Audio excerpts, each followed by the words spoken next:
joined alongside in person. That's right. By my co-host, Jake Fromm. As you can see, different setup today. You already know it because we've been talking about it. We are live at Solomon Brothers Jewelers in Buckhead. I tell you about it every Monday.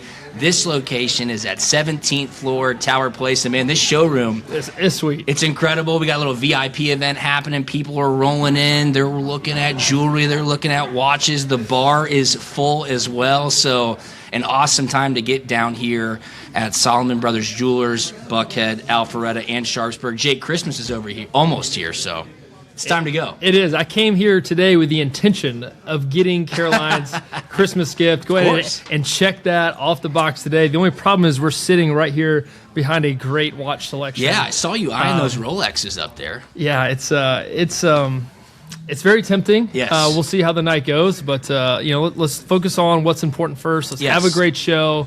Let's enjoy everybody. Let's fellowship a little bit, and we'll just kind of see where the night takes us. See where the night takes us. What's important now? That's how you win. As you know, and as you can see, Solomon Brothers Jewelers is a proud partner of the Georgia Bulldogs, so we're thrilled to be here for all of your holiday needs. It does not matter what your price point is.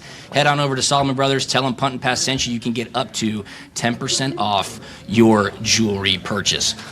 Look at you. Where have you been today? You got the official Sterling Seacrest Pritchard vest on. Yeah. Looks like you've been maybe working a little bit. Yeah, we've been working today. Had meetings. Were you in Atlanta? I was in Athens today. Came over today. Actually stopped by the office for the first time in a month. It's like, hey, guys, you seen a ghost today? And picked up a few things. Heading to South Georgia tomorrow to make the rounds. So, South Georgia tomorrow. Yeah. All right. Pounding the streets. Pounding the pavement, Yeah, man. Well, you told me this, and I've stolen it, but I always give you credit.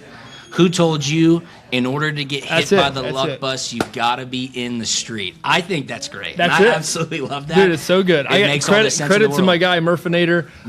Up there in Philly, my duck hunting buddy. He's the guy, man. If you need a catchy phrase, comment, that's it. He's your guy. If you are going to get hit by the luck bus, you have to be in the street, which means you got to be out there. You got to be moving and shaking in order to hit a big lick like Jake's doing now in the insurance world. You look very professional. Do we look good? Vest, though. Yeah. I'd never seen you in a vest. I'm a big vest guy. I like it. Yeah. I'm still kind of morphing into it. Playing ball, it's basically Lulu sweatpants and a sweatshirt every single day. Nobody dresses up. There's no reason to. And so, kind of getting new. I had to revamp the wardrobe a little bit. Okay. So, wife, she still doesn't know how she feels about it, but really, she says I look good every day leaving. So it's a good dad fit, and it makes it look like you're quasi-professional. So yeah. I'll give you that. That's why I wear them. Quasi-professional. And you know what it does best? Like in the winter months, it kind of slenders up the midsection a little bit if you have a big dinner. Problem is my wife bakes way too much, way too good. That adds up quickly. Hey, Thanksgiving, Christmas is right around the corner. We do it big in the Fromm household. We love to eat. So. What's your favorite thing that she's baking right now? Well, she made, so imagine here, think. She kind of concocted it the other day. Okay. Imagine the texture of a biscuit, the shape of a scone. Okay, pecans in it, but on the top is a drizzle frosting with cinnamon in it. So it tastes like a cinnamon roll, but with a biscuit texture. Very good. Had one today after lunch. That sounds great. Does she sell them? No selling. But you can check out her baking blog at From Scratch on Instagram. There you go. Kind of catchy. And check her out. So she'd love for you to check it out and try something and bake something. At From Scratch. Yep. Perfect. I like the vest. You know what I wore today? Tell me. It's cold outside. I wore my backer warm one. This thing right here is so dialed. I'm telling you, people, go to backer.com, hit us up for a promo code. This one right here, the winter coat, Jake. I wore it for the game.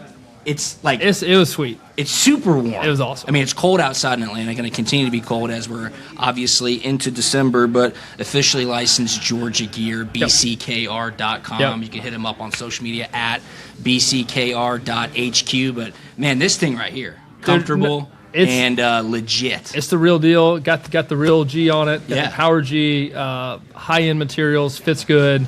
done right, man. Backer does it right. Absolutely. Hey, this episode of Punt and Pass also presented to you by our awesome partners over at Prize Picks. You already know it by now. Every Thursday episode throughout the entire season presented to you by Prize Picks. Download the Prize Picks app. Use the promo code PUNT. You get an instant $50 into your account when you play your first $5 entry. The NFL is going strong. College basketball, NBA, they have everything. And, of course, they'll get you ready for the college football playoff as well. Team picks, culture picks, player picks, they've got it all. Download the Prize Picks app, use the promo code PUNT, and when you do that, you get an instant $50 when you play your first $5 entry. Today's episode of Punt and Pass is brought to you by Umberto Injury Law. If you've been hurt in an accident and need a team that fights for you like we fight on the field, Umberto Injury Law is here for you. Umberto and his team know what it takes to win, and they'll stand by your side every step of the way. Visit UmbertoInjuryLaw.com to learn more or call them 770-888-8901.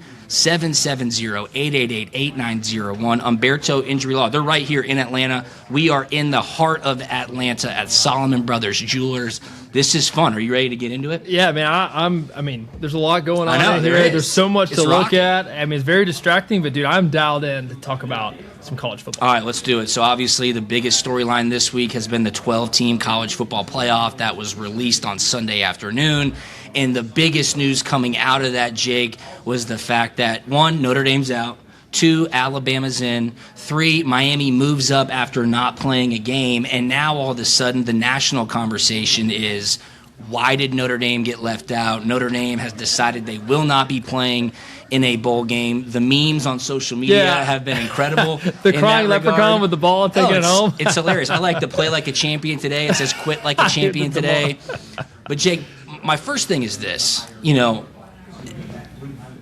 Not playing in a bowl game in the last 3 years has kind of been in vogue. You see teams do it for multiple reasons. A lot of kids transfer. Yep. Maybe you don't have a head coach. But when you are one of the first teams out, or the first team out in the college football playoff, we have not seen a team essentially take their ball and go home. That's exactly what's happening in this scenario. And, of course, now we're in a 12-team playoff, so it's much different than when it was just a 4-team playoff. But one of the things that I've seen, and it's kind of just rubbing me the wrong way, Notre Dame alumni, current players in the NFL that went to Notre Dame, people in the media that have Notre Dame ties, now they're all carrying the Fighting Irish water, and they're trying to rationalize why it was the right reason for Notre Dame not to play. What are your initial thoughts? Yeah, and one, it's kind of surprising because their head coach is Marcus Freeman, who is a stand-up guy, who does all the things right, and you're like, man, this is kind of so out of character for maybe a Marcus Freeman coach football team. And, whether or not it's pressure from the athletic director or alumni, boosters, whatever it is, to me, at first, the initial reaction is I'm kind of caught off guard because that just doesn't seem like the Notre Dame that I know. And another interesting way to look at it, and you wouldn't kind of think about it unless you're actually playing football, but from a developmental standpoint, right?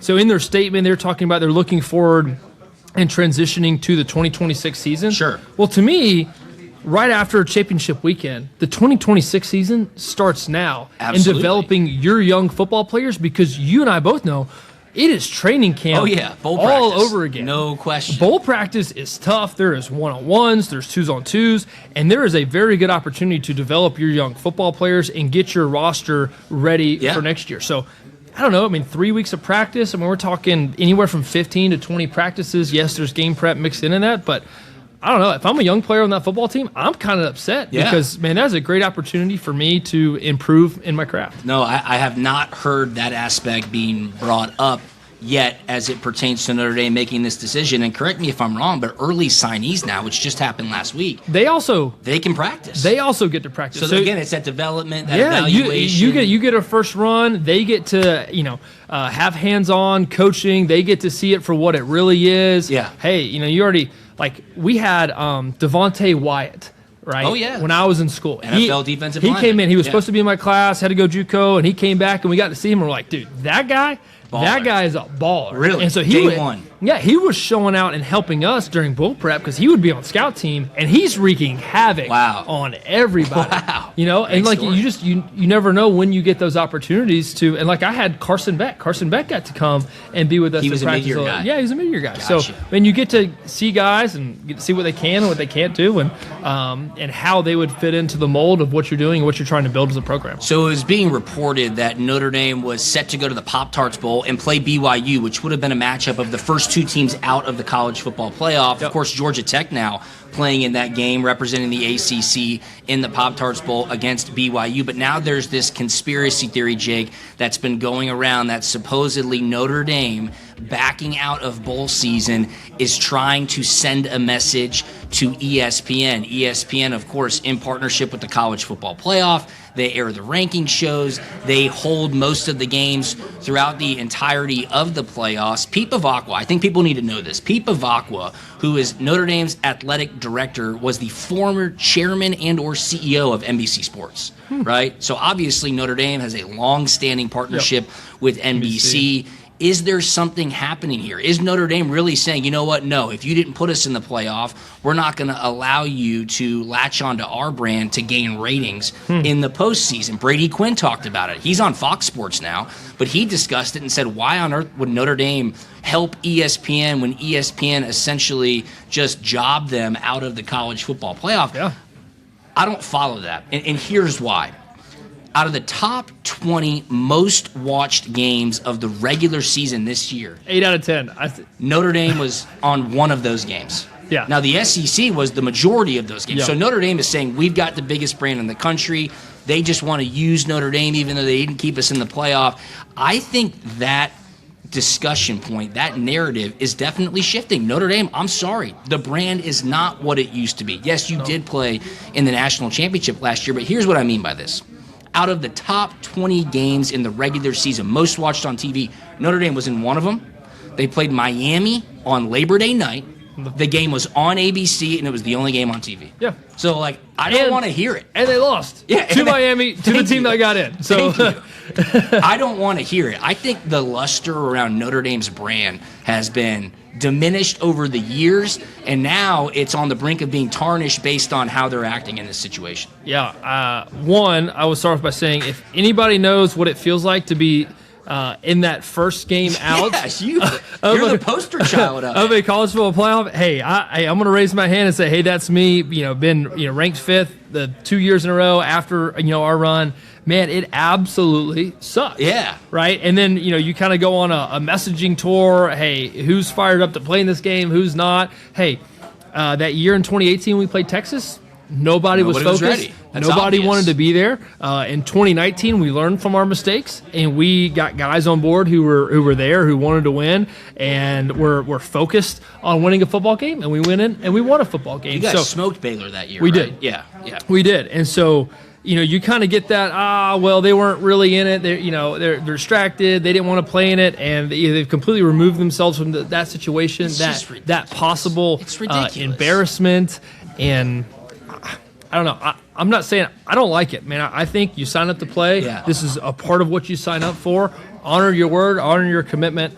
And I think we give players a hard time and a hard rap on, opting out of bowl games and kind of letting your teammates down. What does it say when an entire it's crazy organization, it's crazy football team decides, hey, we're out of this? It is a slippery slope, and I am not a fan, and I do not like it. Okay, so I hate to be talking about Notre Dame so much, but it is the biggest conversation point, obviously, with a lack of games going on now. Pete Bavacqua, the Notre Dame athletic director, he went on a press tour and said our relationship with the ACC, of which Notre Dame is a partner school of, they are not a member school, but they are a partner school in football. Bavacqua said the relationship between the ACC and Notre Dame has been fractured. Right? Wow. Think about this. The ACC supposedly openly lobbied to the committee on Miami's behalf. Last weekend, the ACC network reran the Notre Dame Miami game, I think a total of 14 times over the weekend. Yep. And Notre Dame is a partner school in football, but all of their other sports are ACC members. So Pete Bavacqua not happy about the situation, and it was reported on Tuesday in an interview that the only commissioner that Pete Bavacqua, Notre Dame's athletic director, has talked to since Sunday's announcement that they wouldn't be in the playoff, SEC Commissioner Greg Sankey. Is there anything there? I think that would be more for a reference and guidance. Okay. And, for maybe some insight on how to handle it, right? I mean, you look at the SEC, they're a poster child for how a conference should be ran. Absolutely. Is there any room for Notre Dame in the SEC? I don't think so. Could be. If you go get another team. Florida State? Clemson? Miami? I don't know. I mean, I do think college football is gearing up for these super conferences. Sure. And we saw that, with the demolishment of the Pac-10, 12. Yeah. That's not there anymore. That's right. Pac-4 now. Yeah. That has been liquidated. And so now you're like, these are the power conferences. We're going to run the show. There's buying leverage. There's power in that. Back to TV ratings and money. Yeah, and keep in mind, next year, Notre Dame's clause with their contract between them and the college football playoff states that if they are ranked in the top 12, they get an automatic bid in the college football playoff. So I don't think they're looking to join a conference officially. It kicks in next year. I'm sorry, Notre Dame, if you're in the top 12 at the end of the regular season, you've made it to the college football playoffs, so they're not going anywhere. Can we talk about they're crying this much this year. Can we talk about how crazy that is? It's crazy. It really is crazy. So just insert Vandy, right? Say Vandy is in there. Yeah. They're the 9th-ranked team, so to speak, and then you have your 3 conference champions who may not be ranked quite as high, and you're just going to kick Vandy out, and you have Notre Dame at rank 12? Yeah. I guess so. That is nuts. I know. It's absolutely nuts. Can we talk about the treatment that this is? I mean, this is the most preferential treatment you could ever imagine. And again, that's what makes me so shocked as to how they're acting this year when they're 12 months out of this clause that no conference has and no other team has. Yes, bizarre. Then again, do you kick out a team that's deserving, that's ranked high enough to get BYU or do you kick out a conference group of 6 conference champion? Yeah. We'll see how it shakes out. Think about it. BYU was an independent school a couple of years ago. They joined the Big 12 to be able to compete legitimately for a college football playoff spot, yet Notre Dame gets this preferential treatment. Last thing, should it be more of a conversation about Notre Dame getting out or Alabama not moving in the rankings and staying in? Yeah, we talked about the 2023 Georgia football team, undefeated, a chance to three-peat and do something hugely monumental, and they lose by 3 points on a neutral site and get dropped 5 spots. 5 spots. And even worse that year, you can make the argument, was Florida State. They were undefeated conference champs, and they didn't even make the playoff. So this is crazy. This is something that we've seen happen before. It didn't happen this time. Is it because it's Alabama, or is it because they're trying to maybe right their wrongs? Sure. I don't know, but man, something's up. You could tell because they talk about this eye test all the time, which was their reasoning for putting Notre Dame in. Because if you look at any metric, Miami should be in, or BYU should be in, or maybe Vandy should be in. But you talk about the eye test. Alabama did not pass that eye test on Saturday. No, they really didn't for the last 4 weeks. And yes, I'll agree. Maybe they have the best win out of all top 12 teams at Georgia.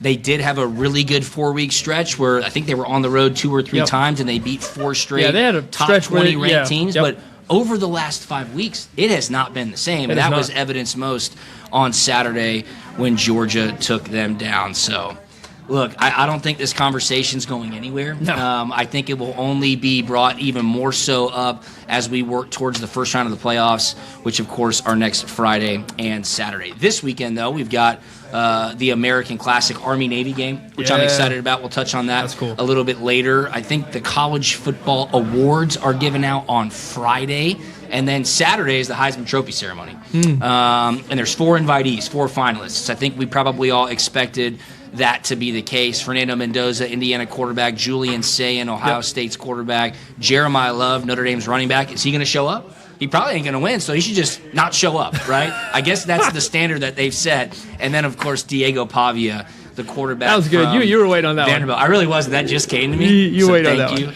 Thank you so much. Did Mendoza clinch it on Saturday night, with Indiana's win over Ohio State to finish. The Hoosiers finish undefeated on the season. They're Big Ten champs. They take down the number 1 ranked team. Mendoza is the favorite, Jake. He's minus 1,000 at BetOnline. Diego Pavia right behind him at plus 425.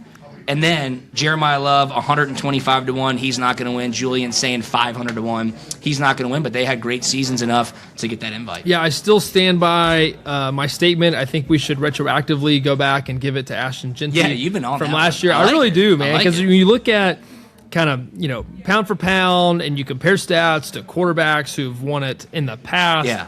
I mean, we're not even on the same No, strategy. this year it's just not flashy. The statistics are not not at all. flashy. And they tried to push and pump Diego Pavia a little bit. I know, And they worked hard. And he did his job. He had a couple weeks, especially when they were pushing it hard. But it's definitely Fernando Mendoza's to win. When you talk about what he's done for his team, where they're at, beating Ohio State, I think in the conference championship was sealed victory when we talk about the Heisman. But yeah, I don't know. I'm a little bit underwhelmed when it comes to this class. I really think Ashton Jeanty should have won it. We all know. You told us that a lot. Sure. Do you think, with the expanded playoff now, and most likely expanding even more to 16 teams, should we wait? Yeah. Do you think that the Heisman Trophy should move back their voting period to look at some of these postseason performances, or is this a regular season conference championship weekend award as it's been in the past? Yeah, I don't know. I would really like to see it maybe pushed because I think the playoffs are that important. Yeah. I think, man, you now that would hurt somebody like Diego Pavia. He's not in the playoffs. It would. No, you're right. That is a very good argument. But you take normally, right, 2 or 3 guys that are kind of fighting for this award in the playoffs and what they do. I mean, you got 3 or 4 games that you have to win in order to win a national championship. There's a lot that can happen 100%. In those couple games. I mean, you start throwing up a couple 300, 400-yard games, a couple of touchdowns. Torching some really good defenses. Or a defensive player, creating turnovers, special teams plays. I do think that there's an opportunity for that to happen. I heard Tim Tebow talking about it earlier this week, and he went the other way. He goes, look, man, this award is a regular season and conference championship award. That broadens the scope for people who would be evaluated for it.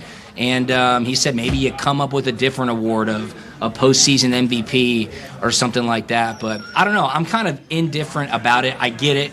I totally agree with you.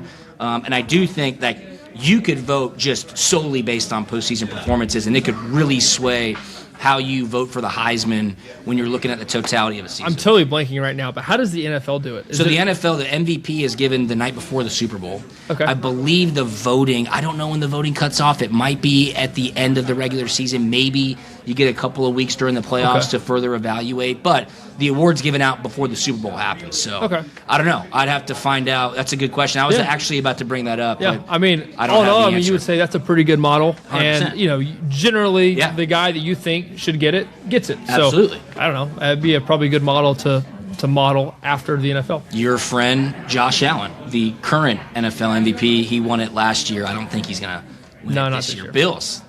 They better get right or else they're not going to make the playoffs. Hey, we're at the beautiful Solomon Brothers Jewelers right here in Buckhead, 17th floor Tower Place, a little live VIP event. The showroom is rocking. They've got beautiful stuff in here and these Rolex watches right in front of us, proud partner of the Georgia Bulldogs. This episode of Punt and Pass is presented to you by our awesome partners at Prize Picks. Download the Prize Picks app today. You know the drill. It is the best time of the year. It makes the holidays more fun. There's no questions about that. Use the promo code PUNT. When you play your first $5 entry, you will get $50 instantly added to your account. Follow them on social media as well. They are at Prize Picks and prizepicks.com. Every week we talk about the big hits in football. Off the field, Umberto Injury Law is the team that protects you when life hits hard. If you've been injured, Umberto and his team break down every detail and fight for the best result. Visit UmbertoInjuryLaw.com and let them go to work for you, or call them 770-888-8901. That's UmbertoInjuryLaw.com. All right, did you see the news out of Oxford? No. Ole Miss getting back most of their offensive staff for the college football playoffs. So I guess some agreement got made between Lane Kiffin and the athletic department. Just not Lane. Anybody but Lane. So all these coaches who are going to be at LSU. Yeah, Charlie Weiss Jr., right? Charlie Weiss Jr., Joe Cox, my former teammate at Georgia. Joe Cox is there? Oh, yeah. He's back in the mix at Ole Miss. He's going to LSU. No way. I did not know that. Joe's going to LSU. So now all these guys will be there. Lane Kiffin even tweeted out today, go win it all. With like a fire emoji. You should see the responses on that tweet. People I'm sure. You're crazy. You're not here anymore. Get out of here. But do you think this matters? They're going to get the majority of their offensive staff back after all the drama last week when Lane decided to leave, them getting on the plane. Now they're back in Oxford. They are LSU employees, but they get to coach at Ole Miss. So I will say they are going to be a different football team. Yes. Could they be a better football team? I don't know. Yeah. Could they be a worse football team? Odds are probably. And I was surprised. Do you think Tulane has a legit chance to win? No. Tulane does not. No, they advanced to the second round. So they'll play Georgia in the Sugar Bowl. But they're going to be a different football team. How good they're going to be, I have no idea. I do think Lane, there's a reason why he's the next head coach at LSU. Sure. There's a reason why he has built Ole Miss up until this point. Say whatever you want about him, but I do think the 6 years in Oxford was really good for him. He's developed a very strong program, obviously recruits very well. Ole Miss is going to be different, and I was surprised to see the committee not show that in the rankings at all whatsoever. They didn't drop. I know. I could not agree more. I think Texas A&M is a better football team straight up anyway than Ole Miss is, and they still have Texas A&M ranked behind Ole Miss. So very interesting to me. I think they could have gone a lot of different ways about it, and they just chose to not touch it. Yeah, it's just so funny to me because Ole Miss was so hardcore on Lane. Get out of here, and you're no longer welcome. Now they're getting ready for their first-round playoff game, and it kind of seems like the athletic department running them back a little bit. We need help. Help us out. You mentioned this after Florida fired Billy Napier, and you liked that the bye week was the next week because you and I both know sometimes you get that little bump. There is that push and that rally cry behind whoever the interim guy is, because generally it's a beloved guy in the organization. Right. A guy who has no grudges against anybody. It seems like Pete Golding is that guy. Yeah, but now they've had 2.5 weeks off. You're exactly right. So is that luster gone? I think so. I think Tulane's going to play them close. They got boat raced earlier in the year. Tulane was injured across the board in that game. Look, it's a playoff game. They've got a lot of time to prepare. Lane Kiffin's not there. Inconsistencies on the offensive staff. I just think Tulane is certainly a live dog, catching 17.5 points. James Madison going to take on Oregon. They are a 21-point underdog. My question to you is this. Is it already signed, sealed, and delivered? Are those two group of 6 teams going to get boat raced? Will they not even be a game? Because let me remind you, last year in the first round of the college football playoffs, Ohio State blasted Tennessee. Texas drubbed Clemson. Notre Dame smoked Indiana, and Penn State crushed SMU. They were not competitive whatsoever, and those were some blue-chip teams. Yeah. So do you think it's more of the same with these group of 6 teams making it? Yeah, I do. Okay. Bad for ratings, bad for guys like us who want to talk about games and upsets and the coulda, shoulda, wouldas, but I don't think these games will be close. I think they'll be, Vegas usually has it right, kind of about whatever those lines are, 14, 17.5, whatever they're going to be, but I don't know, man. It's just going to be tough for these teams to compete with the caliber players that these guys have, especially with rest. With rest. And you let these teams rest and kind of build back up and develop a really good game plan for these, it's going to be tough.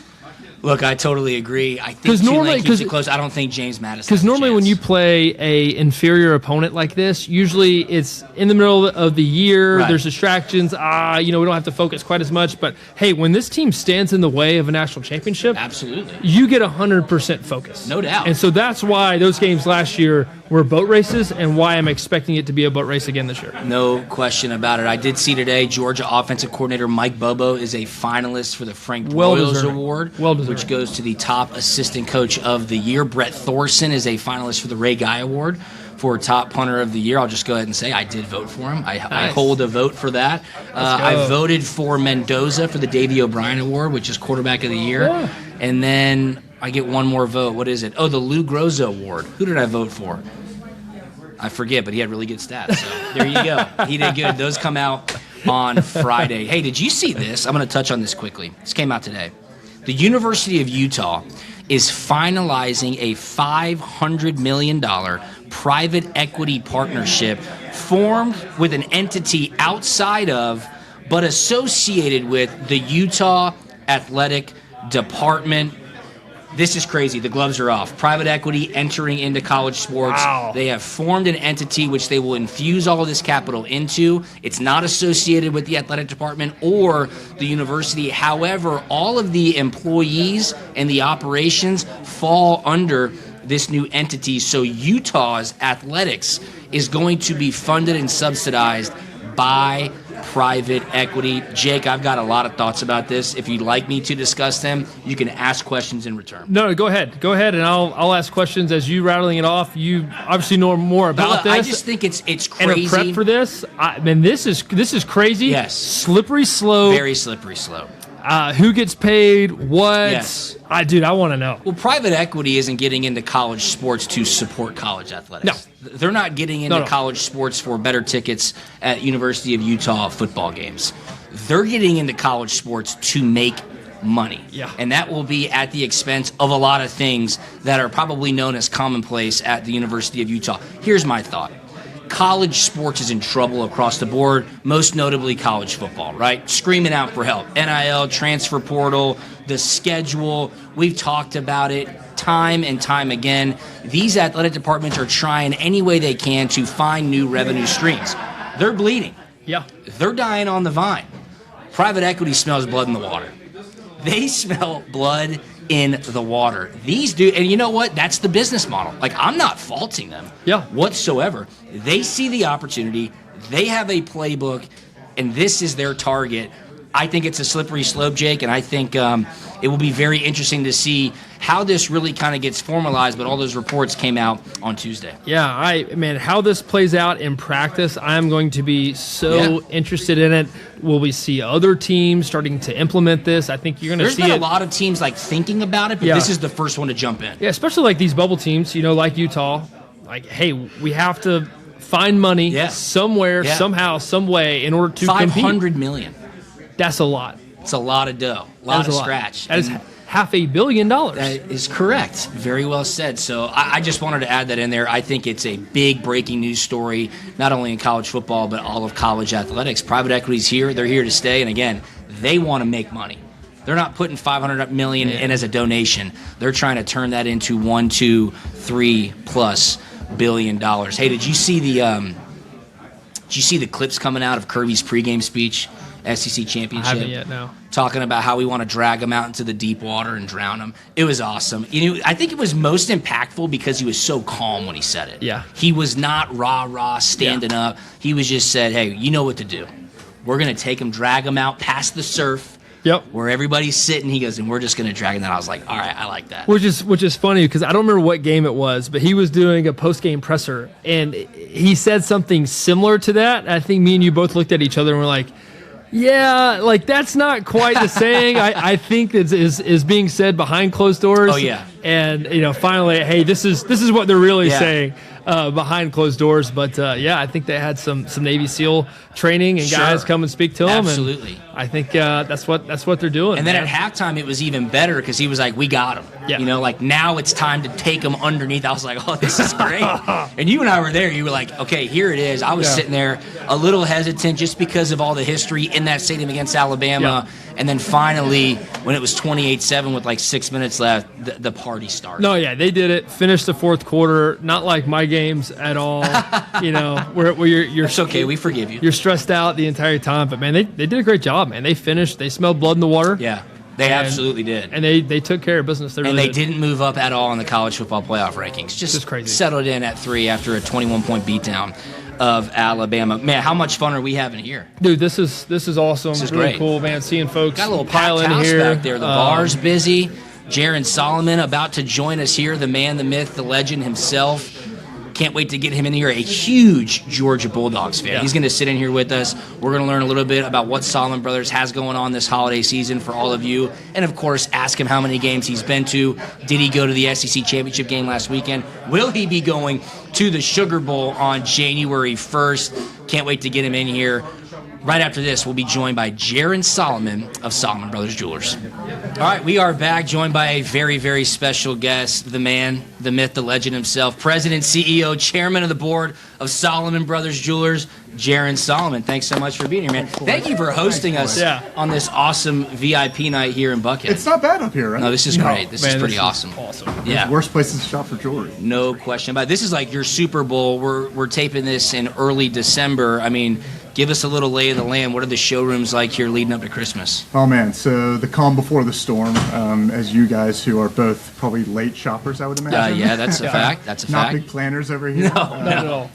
But so really the 10 days leading up to Christmas will be just chaos in here. It'll be wait times. We'll get everyone in and out. We apologize in advance for being a little quick. Yeah. But, it's crazy. Everyone's busy. Everyone's doing their thing, but work kind of slows down for everyone that second, third week of December, and it's shopping time. Yeah. So it's we encourage everyone to get out early, but it doesn't always happen. No, it So what does can I tell not you? always happen. Solomon Brothers Jewelers, a proud partner of the Georgia Bulldogs, a longtime partner of the Punt and Pass podcast. So right. we've really appreciated your support. It's great being here. What do you have in store for everybody who's going to be coming in to your showrooms? Any gifting guides? Any special discounts?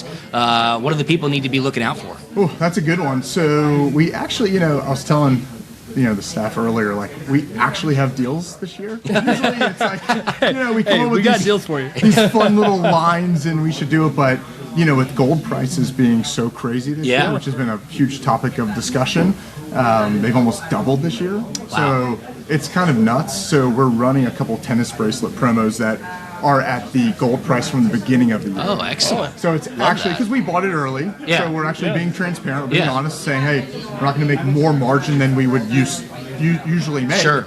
So anything we have from really January of this year, we're giving at that price. So, you're talking about 2-carat total weights for $2,000, 3-carat for $3,000, Wow. 4-carat for $4,000. Those are now, if you were to buy a new one, you're talking about like $6,000 or $7,000. Wow. So Wow. it's actually a deal, and it's a deal because when they run out, I actually can't get it. So it's That's not exactly like, right. if it runs out, I can get you another one. It's not that. I came in with the intent to buy a watch, might. for Caroline, and we may walk out with something else. I There don't you know. go. So- I always tell people, Jaron, any price point, come to Solomon Brothers. They got whatever you need. I mean, this showroom here in Buckhead is incredible. I live closer to the Alpharetta one. That's awesome as well. And their newest location in Sharpsburg. It's the best for a reason. The bar is rocking. I love Solomon Brothers, as do all of our listeners. So appreciate your support, Jaron. Yeah. How many Georgia games did you go to this year? Were you in Atlanta for the SEC Championship game last week? Oh, man. So I think I got 7 under my belt this year. Really?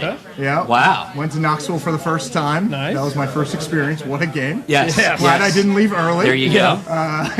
But and I was in Atlanta for both the Tech game and, of course, the Love SEC it. Championship. So it was pretty cool to be a part of it. And you guys know what a rare run this is. Yeah, man. Starting from Started by this guy right here. in the I know. Rose Bowl. I And know. So it's my wife was giving me grief, like, you're taking your kid to all these games and like, he's not gonna have anything to look forward to. I'm like, babe, this doesn't happen These are all the memories time, for a okay? lifetime. Like, Absolutely. this is a once in a lifetime coach. This is like, this is the big time. So we're excited, headed to New Orleans, and we'll see from there. That'll be awesome. Now, you mentioned something to me before we jumped on, and I found it interesting.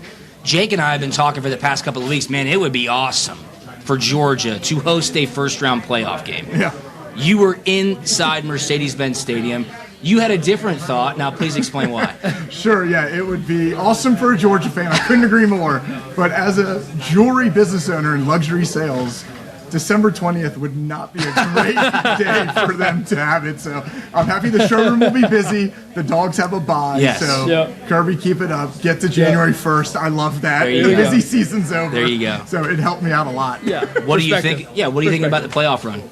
Oh, man. I mean, listen, these guys, if they can get healthy and get some of the boys back, then I think it will be, there's no reason why we can't beat anybody. I think that's obvious, but we need to get a little healthier and get some of the big wide receivers back. And Colby Young possibly. Colby Young possibly. I heard another name, maybe Ethan Barber, the tight end. Yeah. Wow. Yeah, they're talking about he could be ready as well. So, I mean, this month off is enormous for this team. And I think, too, Jaron, learning from last year, that long wait, going down to New Orleans. Obviously, Gunnar was starting his first time. Yeah. There was a lot of things that they couldn't control, of course, with the tragedy that did happen, and then Coach Smart's dad. Like, I think that will 100% become a big storyline, but they learned so much a year ago.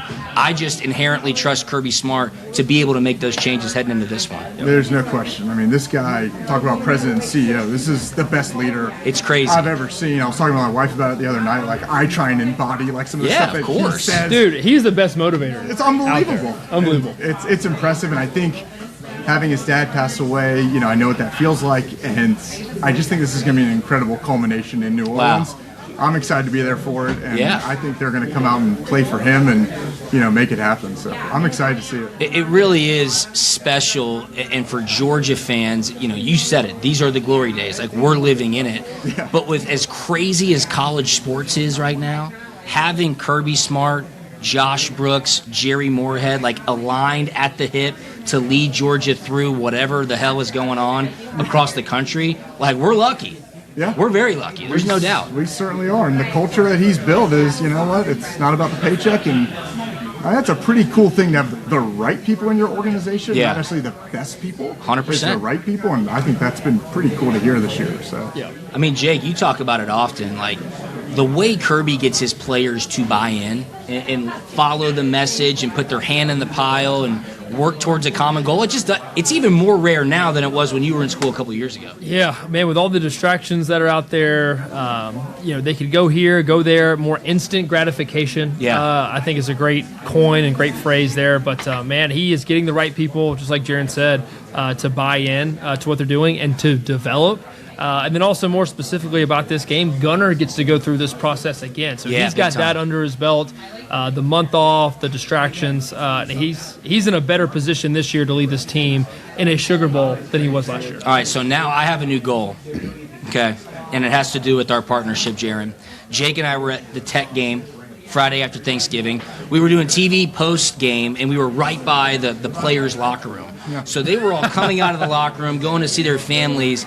And, dude, if you want to think these players don't make money right now, the jewelry they were wearing, the Louis Vuitton duffel bags they had, go-yard rollers, I'm going, what is going on? It was more than I saw when I was in NFL locker rooms. I know those guys probably don't listen to Punt and Pass because I'm a washed-up has-been giving my opinions, but we got to get some of those guys up in here because they'd be a really good fit in this show. Yeah, well, I'm not going to call out anybody, but there's a few Cuban chains being worn by Solomon Brothers jewelers. Okay. But I'm not saying those are good decisions, boys, or not. But it's, if they're good decisions that they're bought they're here. great. Only if they're bought here. That's right. But no, the dog walk is It's a fashion show. I mean, it really is. It's absolutely wild. I mean, it's incredible. Jake and I, when I was in school, you would take your checking account down to $6 and just wait for that next scholarship check. I will never forget, second week on campus, Mr. Miles taking you to Joseph A. Bank. And go get a suit. To go get a suit, man. And absolutely. Hey, that was paid for by the university. That was part of your, attendance check thing. Yeah, that's and right. dude, I'm wearing a suit. This is Can awesome. buy a Joseph A. That is exactly correct. Man, this is awesome. We have had so much fun being here at Solomon Brothers Jewelers for this special VIP event live episode of Punt and Pass. A huge thank you to Jaron and Solomon Brothers for being awesome partners. Of course, Buckhead, Alpharetta, Sharpsburg. Come in, tell them Punt and Pass sent you. You can get up to 10% off your jewelry purchase. Check them out on social media at Solomon Brothers. This episode of Punt and Pass also presented to you by Prize Picks. Prize Picks has been an awesome partner. Download the Prize Picks app. Use the promo code PUNT. You get an instant $50 in your account after your first $5 entry, win or lose. And remember, Umberto Injury Law is your first call when accidents happen. Don't wait. Visit UmbertoInjuryLaw.com today. Umberto Injury Law, protecting people, fighting for justice, winning results. This has been an awesome episode, guys. Follow us at Punt and Pass. Subscribe to us on YouTube. I'm at Drew Butler. That's from Jake.